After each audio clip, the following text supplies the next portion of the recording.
Shalom dan selamat pagi untuk kita semua, dan selamat beribadah online pada hari ini.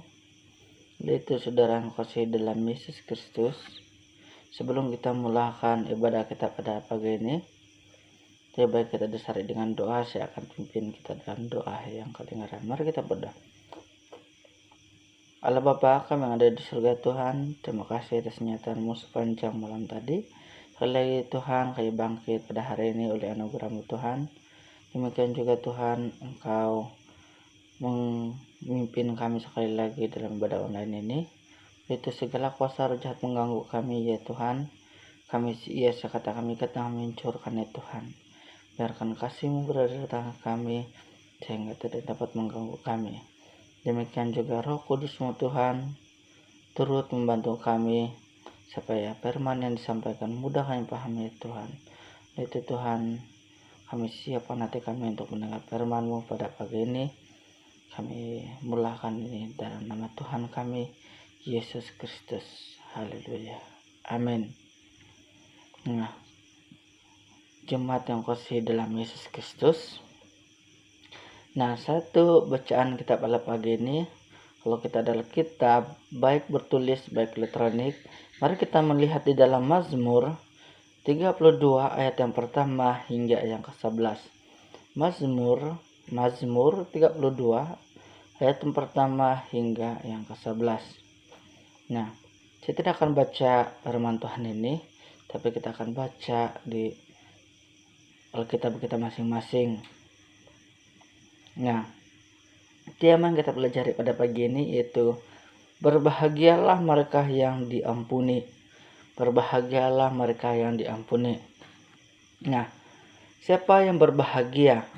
Firman Tuhan mengatakan bagi kita saat ini yaitu orang yang diampuni pelanggarannya dan yang kesalahannya tidak diperhitungkan Tuhan.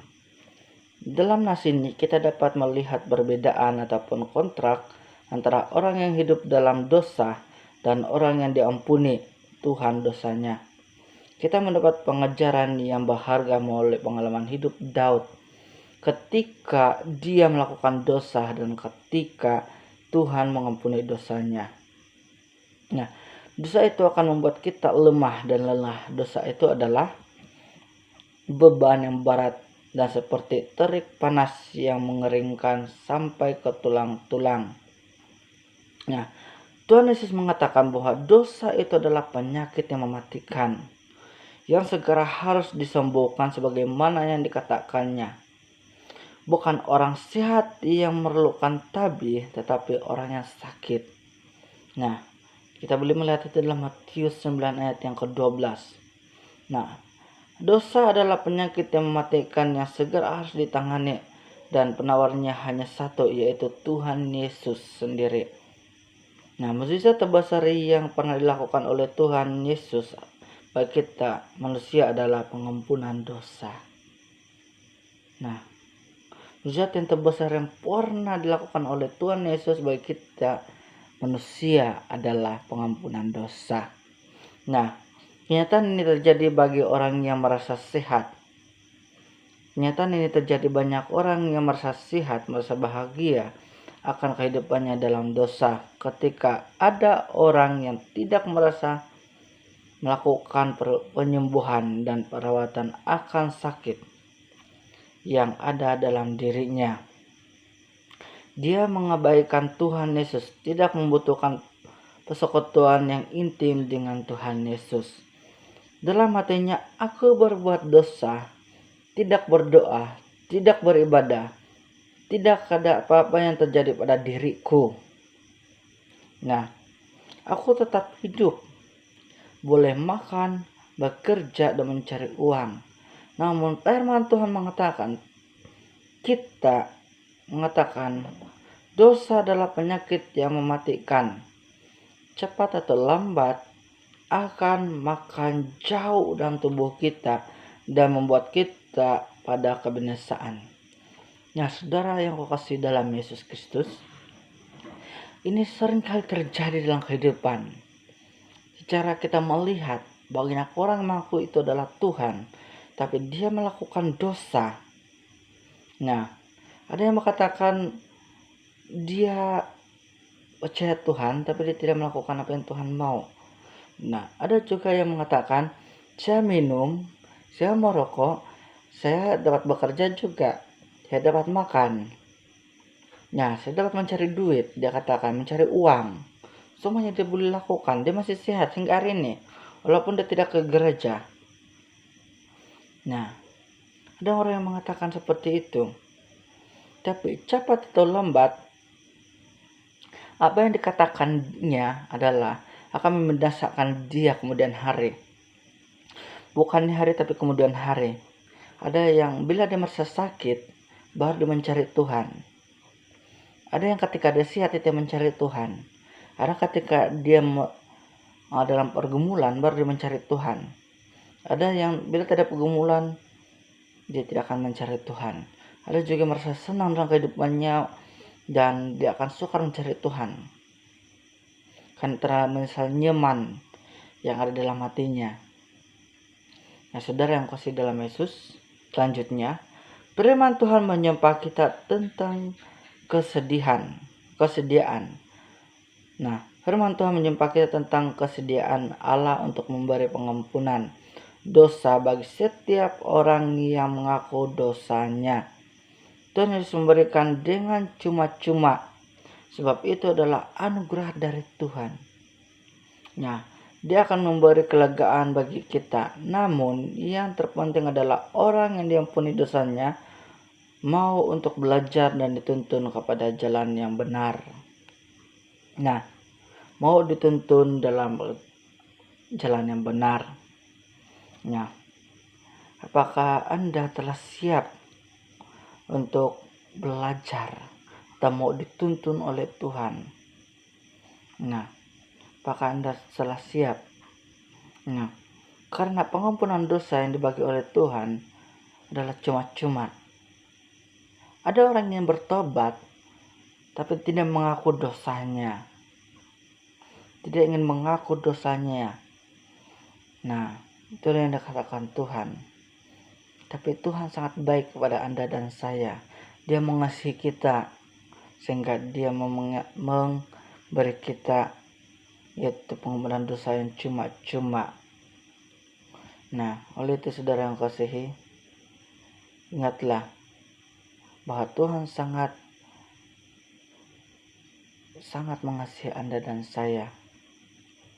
Nah, jika kita sudah menerima Tuhan Yesus, maka jangan seperti kuda.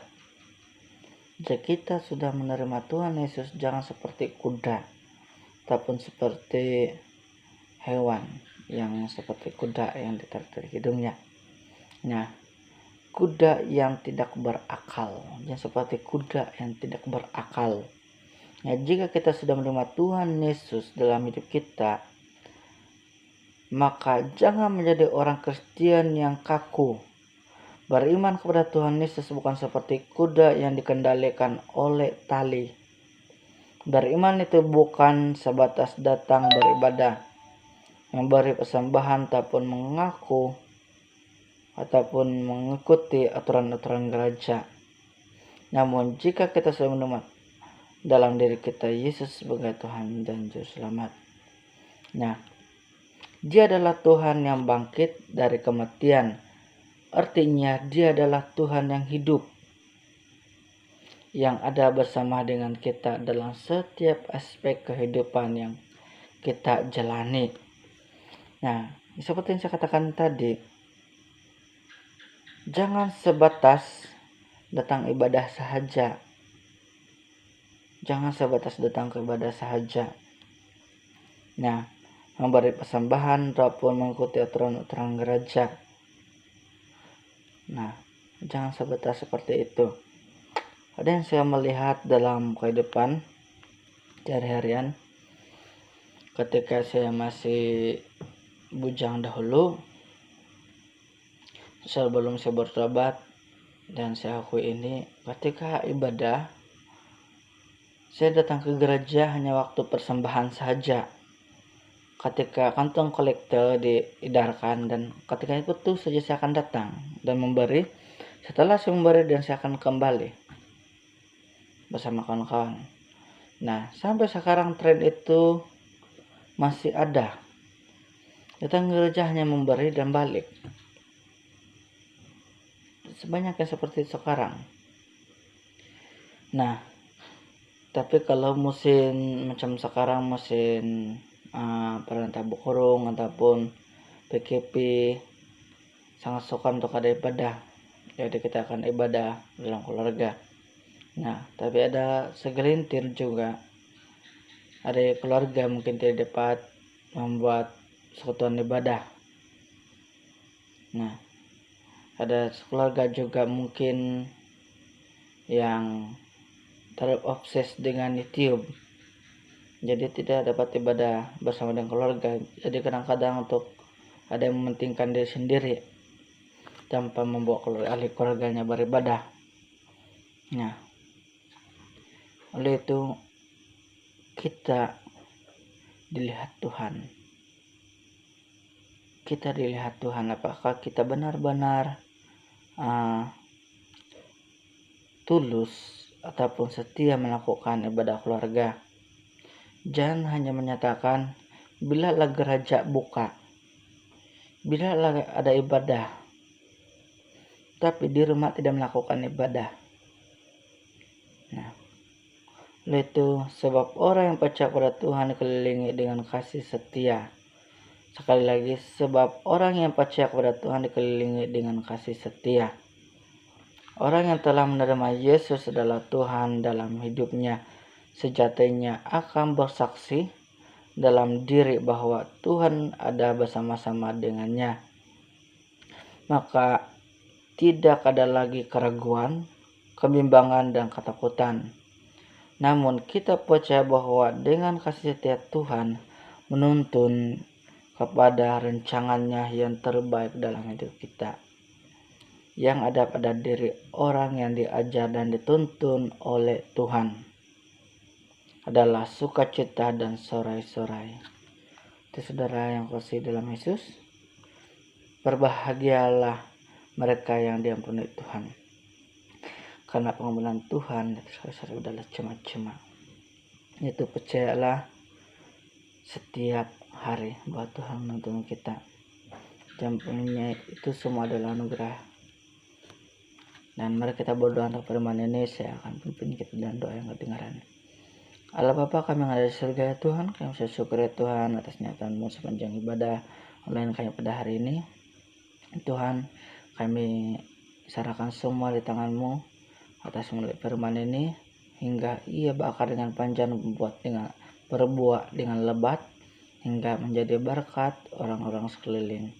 Terima kasih Tuhan, kami sambut dengan firman-Mu ini sebagai makanan rohani kami, dan dengan penuh ucapan syukur. Haleluya, amin. Itu saudara yang kasihi, Tuhan memberkati.